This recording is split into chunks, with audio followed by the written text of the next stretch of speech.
Hello everyone and welcome back to Roleinnish. I'm Matt, and in this video we want to talk about homebrewing your own world.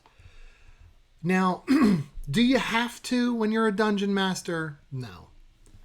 Wizards of the Coast and Dungeons and Dragons have done a great job establishing their worlds throughout the years.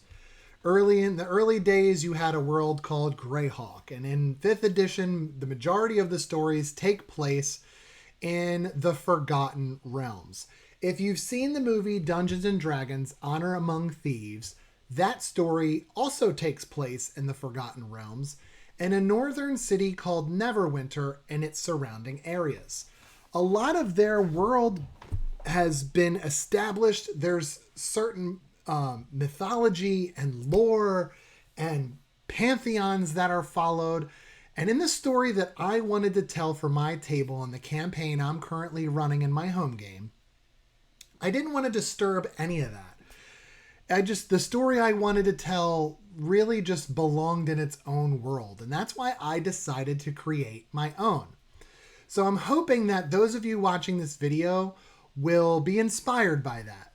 And I just want to share a little bit about my world with you to just maybe get the thought process going. To be honest, I had a really great resource in a product called the Essential World Building Blueprint and Workbook by Scribe Forged. I'm not affiliated with them in any way. I'm not monetized. We're not getting paid by them.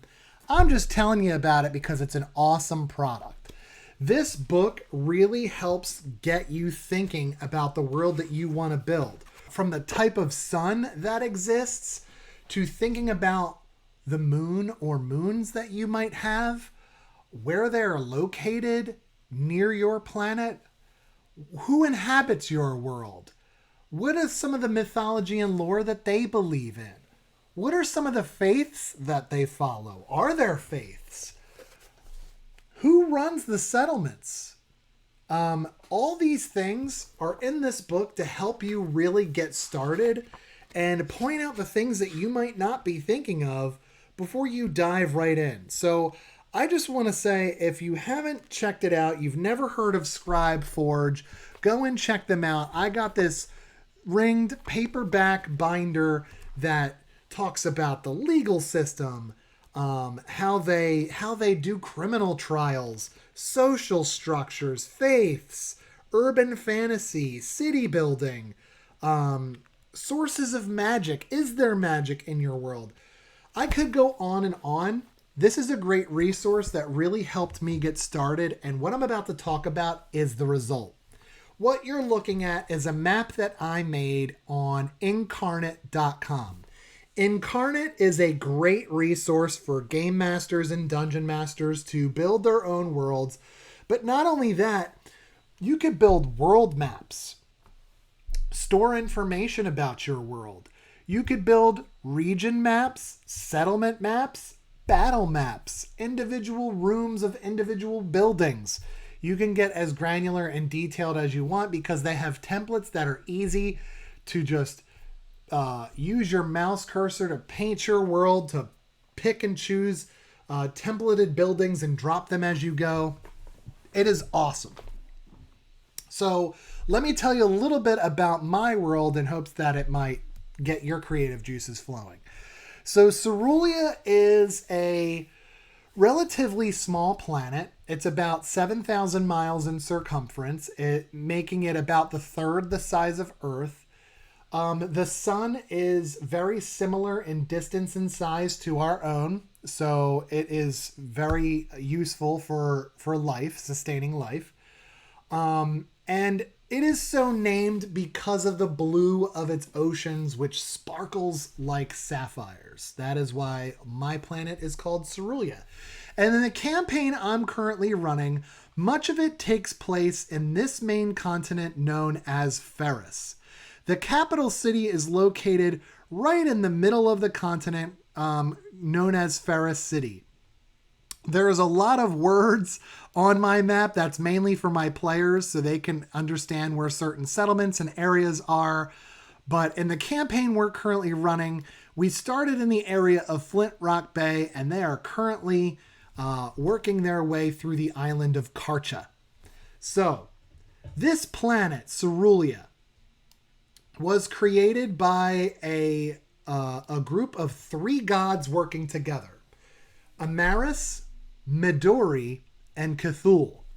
Those 3 gods created this planet to use as like their own garden, and it served as their meeting place as they decided what it is they wanted to do with their corner of the universe.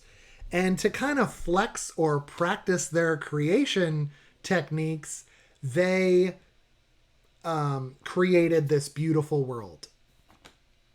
When they decided that they wanted to give it life, the main thing they wanted to ensure that this world had was free will. And what they did is they enlisted the help of the Celestial Accord. The Celestial Accord is made up of 24 high-ranking angelic creatures. And they're known as solars. And the 24 solars, they work with gods in this universe to help them enforce whatever it is that they are gods of.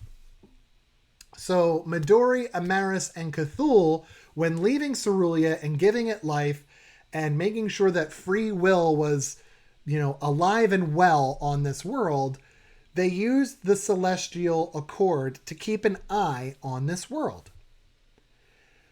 At one point, this world had one moon called Vega, and it was a icy, rocky landscape. Upon leaving this world, one of the solars, the actual 25th solar, known as the banished solar Azazel, who basically has been stricken from the record of the Celestial Accord, and they all pretend like he doesn't exist. What happened was, according to Azazel, he detected a great evil somewhere on the planet when the gods left, and doing his job to protect the free will of the creatures they've created and left behind, he sent a meteor to destroy this great evil. But without questioning him first, the gods first moved Vega, the moon, in the path of this meteor, and the meteor struck it. The moon was blasted into several pieces. The gods worked together to move and separate these pieces far away from each other, and they actually formed 2 different moons. They ended up being equidistant to each other and to Cerulia. That way the tides and things weren't as affected. But at certain point, 2 times during the day, one could look in the sky, given they have a flat terrain to observe, and see Vega setting and perhaps Samir rising. Or at night, Samir, the second moon, setting and Vega rising. So Vega was the original moon, and it's a moon that is seen during the daytime now. And it is still a rocky, icy, bluish color, but it has a thin belt of rocks that orbit it, result of the meteor that smashed into it, and it's got like a nice belt that surrounds it. Samir is a very darker gray colored moon, much like our own on Earth, that is visible at night. And some mythology about those moons, for the people who inhabit Cerulia, they tend to believe that those that are born at nighttime under Samir's light are more at risk of going bad. Little bit of mythology there. But essentially these gods created Cerulia, gave it life, wanted it to flourish with free will, and just to see what happens. And so as the solars keep an eye on things, this took place. And to punish Azazel for his attack on Cerulia, they banished him to an island in the world that is now known as Karcha. And once the solar arrived on Karcha, they used their divine power to cast a shield or a barrier made up of magic that surrounds this island, that even goes into the sea. It surrounds the island 2 miles off the coast in all directions and above it. and it's visible. It looks like a thinly veiled whitish colored dome. You can see through it. It's thin enough to see through, but it is visible. And the people that live in Cerulia, they look at Karcha as a very dangerous place and a place of no return, because those that go to Karcha never come back. And it's because that barrier prevents anyone, specifically Azazel, from leaving. There's additional lore about that veil that I won't dive into in this video because it has a lot to do with the campaign we're currently running and I don't want to spoil it for my players. But know that that veil has the potential to be destroyed. So, Ferris is ran by an assembly of leaders, an elder that runs their individual city. So think of like the mayor of a city. That person is considered the elder of the city. They're an elected official, and they sit on the Ferris assembly to represent the interests of their city. And the assembly together rules and governs the continent as they see fit. And they share resources and allow them to trade and meet. They meet frequently. That is how Ferris is run. It's the most populated continent in the world of Cerulia. Over to the southwestern shore, there is an island called the Rune Island. And this is the birthplace of civilization. So everybody who lives on Cerulia knows this through the histories, that life began on Rune Island. Rune Island is a mostly tropical place. It has vast swamps and very much jungle-esque landscape. There are bits of desert and more tropical sandy areas. There are some grasslands, and there is the Gesh Mountains that form up the northern side of the island. In fact, it is somewhere in the Gesh Island where there is a monastery that is home to the very first person ever created by the gods who is still alive on the planet, a dwarven monk known to the locals as the Father. Now, Cerulia is about 1,500 years old, and while it is still establishing itself, so as the inhabitants are, finding their way across the oceans through the world, they're beginning to inhabit the rest of the world. I'm going to go back up north and show you an island called Frelsey that is located right by Whisker Bay in the north of the Cerulean Ocean. Frelsey is inhabited by mostly humanoid barbaric tribes and species and subspecies of gnoll-type creatures. If you're not familiar with what a gnoll is, it's kind of like a bipedal hyena species. And they inhabit Frelsey, and it's known for being just very rough and tumble and wild. This other continent, the second largest continent, is known as Viltu. And Viltu is less inhabited. It's starting to, around this time in the age of Cerulia, around the year 1500, it's starting to be inhabited a little bit more as people are migrating from Rune Island to Ferris or Ferris to Viltu. Perhaps people from Mamona and Sinis. These are two islands that are lesser known about by the people who live in this world because they too are known to be very, very wild and less settled. It has been charted by merchants, sea merchants, and pirates. So we know that the Manta Strait divides the two islands, and they are east of the Sapphire Sea. It is speculated that these two islands were once a part of Viltu, but perhaps may have been separated when the meteor that struck Vega and split it in two, pieces of the moon did end up falling to Cerulia. Pieces of the meteor did end up falling to Cerulia. And there are some craters throughout this world that are evidence of that phenomenon. 1,500 years later, though, it is just part of the landscape. But it is said that perhaps Mamona and Sinis were part of Viltu at one point. Much like, if we go farther south, we have 3 large islands known as the Humpbacks that are just north of an island called Kukoa.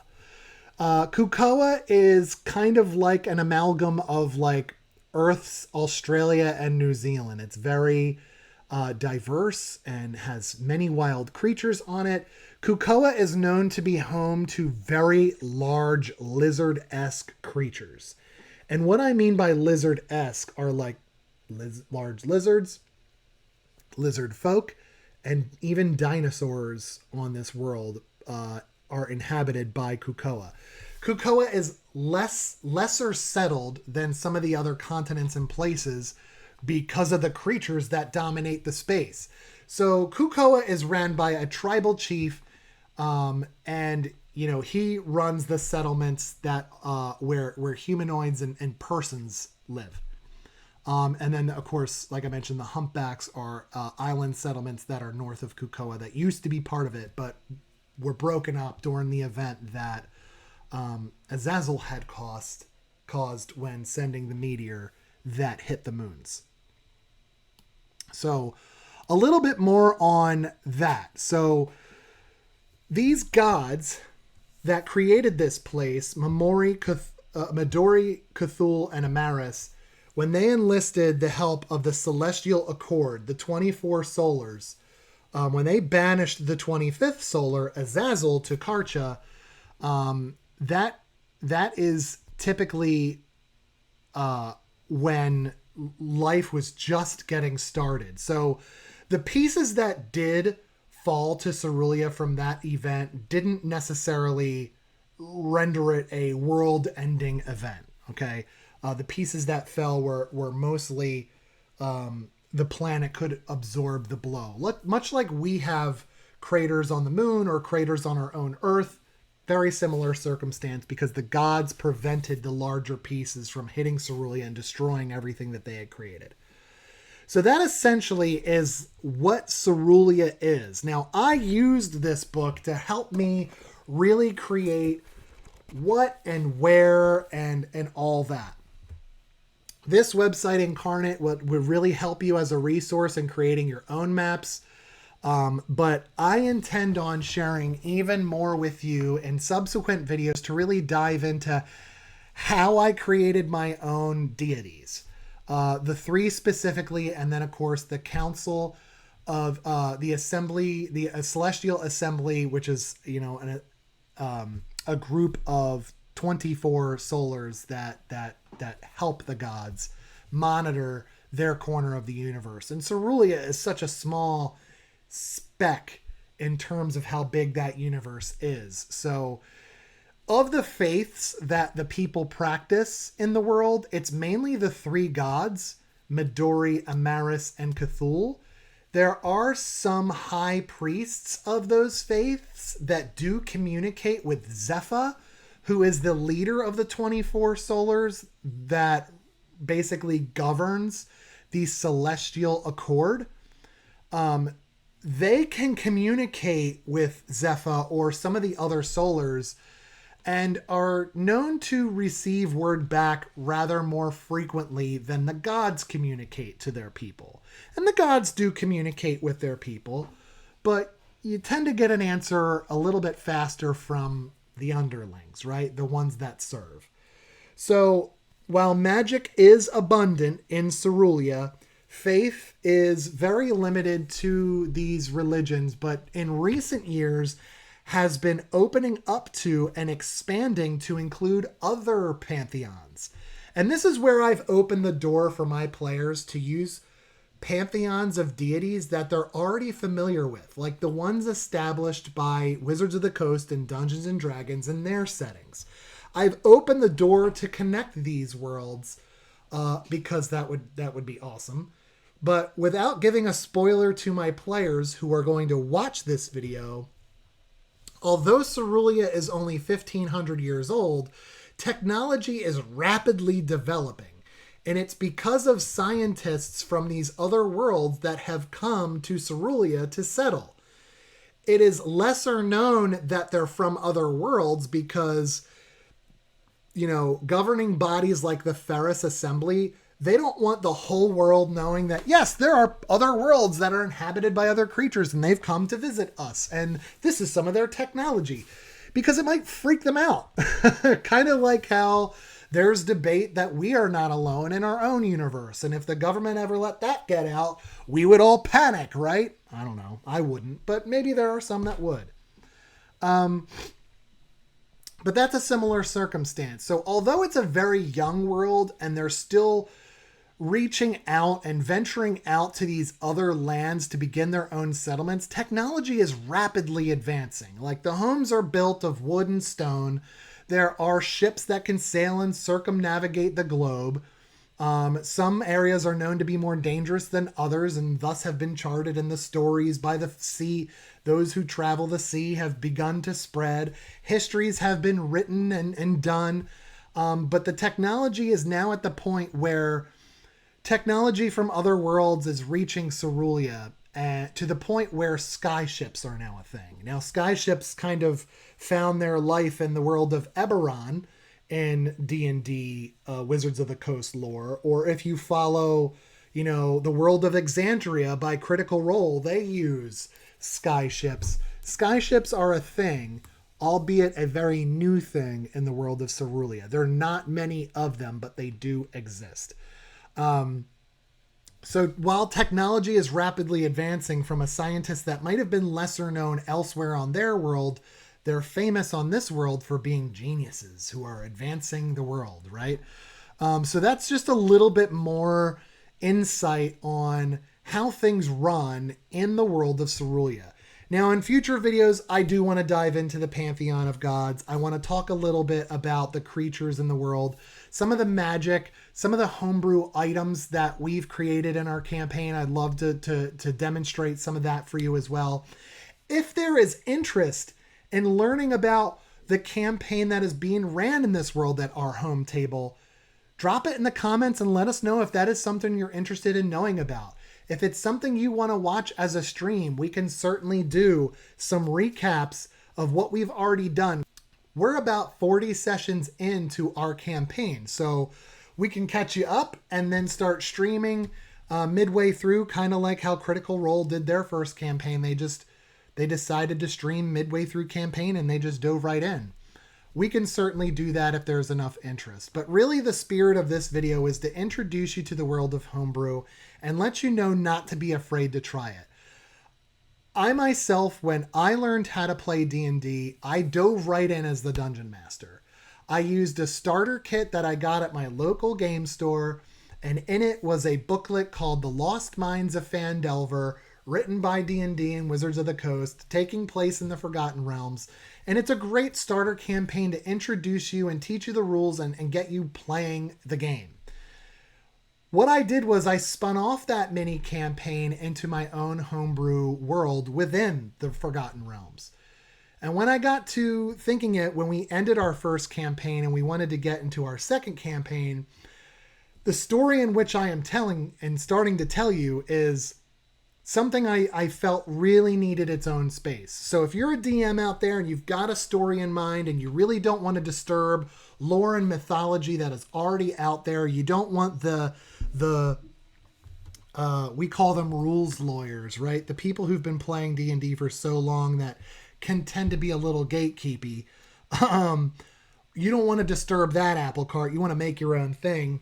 Nobody can really talk against you when you're making your own thing. So I want you to know that I've done it and you can do it too. And products like this, right? The Essential World Building Blueprint and Workbook by Scribe Forge. Super helpful in getting the creative juices flowing, get you thinking about world building and things that you might not even be thinking about right now.